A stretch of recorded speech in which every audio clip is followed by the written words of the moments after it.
Hello everyone, welcome to our YouTube channel Java Programming Goal.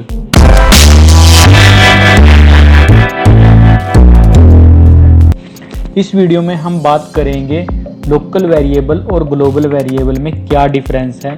हम one by one discuss करेंगे कि local variable और global variable का scope क्या है, उनका लाइफ टाइम क्या है, यूज़ ऑफ डाटा क्या है, उनकी डिफ़ॉल्ट वैल्यूज़ क्या हैं एंड नेम ऑफ वेरिएबल को हम कैसे दे सकते हैं, क्या हम डुप्लीकेट नेम दे सकते हैं। एंड इसके साथ साथ हम डिस्कस करेंगे वाई, व्हेन, हाउ फैक्टर कि हम एक लोकल वेरिएबल और ग्लोबल वेरिएबल को कब यूज़ करेंगे, कैसे यूज़ करेंगे और क्यों हमें इसको यूज़ करना चाहिए। तो सबसे पहले बात करते हैं हम कि एक वेरिएबल का स्कोप क्या होगा, एक लोकल वेरिएबल और ग्लोबल वेरिएबल का। ग्लोबल वेरिएबल हमेशा हमारा क्लास लेवल पे डिक्लेयर होता है, तो इसलिए उसका स्कोप पूरी क्लास में रहेगा। इसका मतलब है आप पूरी क्लास में उसको कहीं पे भी एक्सेस कर सकते हो। और जैसे यहाँ पे मैंने एग्जांपल में कुछ वेरिएबल्स क्रिएट किए हैं, ये सभी वेरिएबल ग्लोबल हैं, तो हम इसको किसी भी मेथड कंस्ट्रक्टर में यूज़ कर सकते हैं। जो लोकल वेरिएबल होता है उसका स्कोप वहीं तक रहता है जहाँ पे वो डिक्लेयर किया गया है। जैसे ये एक हमारे पास मेथड है परफॉर्म कैलकुलेशन, तो यहाँ पे मैंने कुछ वेरिएबल्स को डिक्लेयर किया है, तो इन वेरिएबल का स्कोप सिर्फ इस मेथड के अंदर ही रहेगा, वो इसके बाहर नहीं एक्सेस हो सकते। अगर हम उन्हें इसके बाहर एक्सेस करना चाहते हैं तो हमें उनको एज ए पैरामीटर सेंड करना पड़ेगा। जैसे कि मेरे पास यहाँ एक मेथड है प्रिंट डाटा, तो ये मेथड मैंने कॉल किया है यहाँ से और ये हमारे मेन मेथड से कॉल किया गया है। तो यहाँ पे मैंने एक लोकल वेरिएबल क्रिएट किया था इंट रोल नंबर 5। अगर मैं इस रोल नंबर को किसी दूसरे मेथड में भी यूज़ करना चाहता हूँ तो मैं उसको मेथड के पैरामीटर में सेंड कर सकता हूँ और फिर उसे यूज़ कर सकता हूँ, तब वो मुझे एरर नहीं देगा। पर अगर मैं डायरेक्टली किसी वेरिएबल को किसी दूसरे मेथड में यूज़ करना चाहता हूँ तब वो मुझे एरर देगा। इसका सिंपल एग्जांपल हम इससे चेक कर सकते हैं। जैसे कि मेरे पास यहाँ पे एक लोकल वेरिएबल है वैल्यू, तो मैं इसको दूसरे मेथड में एक्सेस करने की ट्राई करता हूँ। यहाँ पे मैं वैल्यू को पोस्ट करता हूँ, तो यहाँ पे ये मुझे एरर शो कर रहा है क्योंकि इसको वो फाइंड नहीं कर पा रहा है। अब हम बात करते हैं life time of local variable and global variable. सबसे पहले हम बात कर लेते हैं लोकल वेरिएबल के बारे में। लोकल वेरिएबल का लाइफ टाइम कम होता है ग्लोबल वेरिएबल के कंपैरिजन में। क्यों?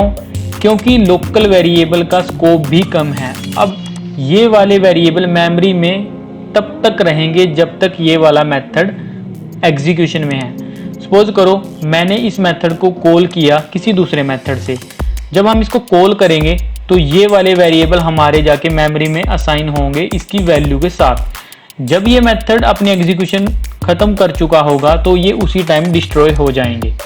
बट ग्लोबल वेरिएबल इनके थोड़ा सा अपोजिट हैं। जैसे कि ग्लोबल वेरिएबल में हमारे पास दो पार्ट हैं, एक है नॉन स्टैटिक वेरिएबल, एक है स्टैटिक वेरिएबल।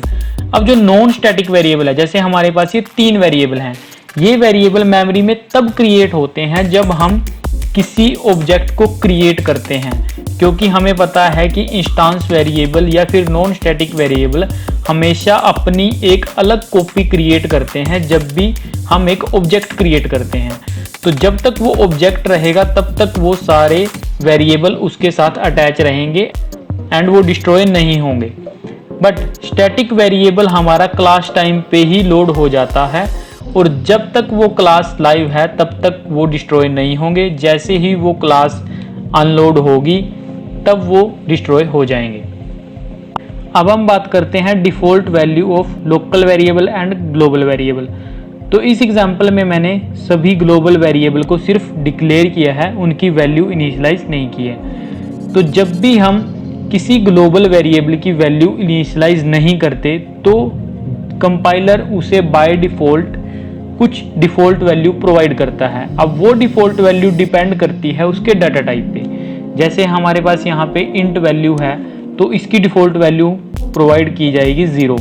स्ट्रिंग है, नेम, स्ट्रिंग एक क्लास है तो इसको प्रोवाइड किया जाएगा नल। फ्लोट है तो उसको फ्लोट वैल्यू, एंड स्ट्रिंग यहाँ पे भी दोबारा है तो इसको भी नल प्रोवाइड करेंगे।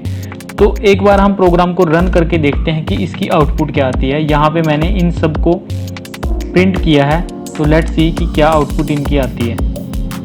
तो यहाँ पे इन सब के आउटपुट आप देख सकते हैं, 0 नल एंड फ्लोट वैल्यू नल। तो ये सब आउटपुट है ग्लोबल वेरिएबल की। बट एक लोकल वेरिएबल को हम विदाउट इनिशियलाइज नहीं प्रिंट कर सकते और ना ही कहीं पे यूज़ कर सकते हैं। अगर हम ऐसा करने की ट्राई करते हैं देन हमें कंपाइलेशन एरर आती है, जैसे कि यहाँ पे आप देख सकते हो। अब इसका भी एक रीज़न है जो मैंने पिछली वीडियो में बताया था, तो आप आई बटन से उस वीडियो के लिंक से उस वीडियो को देख सकते हो।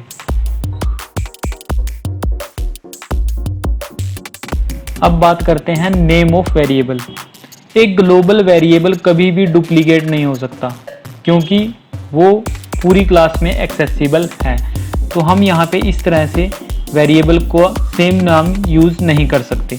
बट एक लोकल वेरिएबल का हम डुप्लीकेट नेम यूज़ कर सकते हैं जब वो अलग अलग सेक्शन में प्रेजेंट हो। मतलब कि ये एक वेरिएबल है जो इस मेथड में एग्जिस्ट करता है। अब दूसरे मेथड में मैं सेम नाम का वेरिएबल क्रिएट कर सकता हूँ बिना किसी एरर के। अब हम डिस्कस करते हैं when, why and how factor. How factor हम डिस्कस कर ही चुके हैं कि हमें कैसे वेरिएबल को यूज़ करना है। व्हेन एंड व्हाई को हम इकट्ठा देखते हैं कि हमें कब, क्यों, कौन सा वेरिएबल यूज़ करना चाहिए। तो इसको हम एक एग्जाम्पल की हेल्प से समझते हैं। हमारे पास लोकल वेरिएबल और ग्लोबल वेरिएबल को यूज़ करने के डिफरेंट सिनेरियो हो सकते हैं। तो मैं एक सिंपल सा सिनेरियो लेता हूँ। हमें ग्लोबल वेरिएबल कब यूज़ करना चाहिए? जब हमें पता है कि हमारे पास ये वेरिएबल की नीड पूरी क्लास में है, तो हमें ग्लोबल वेरिएबल यूज़ करना चाहिए। या फिर इनफैक्ट मैं कहूँ पूरी क्लास में नहीं तो मल्टीपल जगह पे नीड है। सपोज इस एग्जांपल में हमारे पास 3 या 4 मेथड हैं, जिसमें अगर हमें लगता है कि हमें एक वेरिएबल को बार बार डिक्लेयर करने की नीड पड़ रही है तो हमें उसको ग्लोबल डिक्लेयर करना चाहिए। जैसे हमारे पास इस मेथड में हमने डिक्लेयर किया string name javagold.com। Next method में भी हमने सेम वेरिएबल डिक्लेयर किया एंड सबसे ऊपर जो मेन मेथड है उसमें भी हमने सेम नाम का वेरिएबल डिक्लेयर किया। तो instead of declaring again and again we should use it at one place. तो हमने इसको यहाँ पे डिक्लेयर किया एक ग्लोबल वेरिएबल की तरह, और अब हम इसको यूज कर सकते हैं इन सभी मेथड्स में। आप इस टॉपिक को हमारी वेबसाइट से रीड कर सकते हैं जिसका नाम है javagold.com। यहाँ पे हमने सारे डिफरेंसेस अलग अलग सेक्शन में प्रेजेंट किए हैं और इसके साथ साथ आप हमारी वेबसाइट से एक क्विज भी ट्राई कर सकते हैं। अगर वीडियो अच्छी लगी हो तो वीडियो को लाइक कर देना, शेयर कर देना और चैनल को सब्सक्राइब कर देना।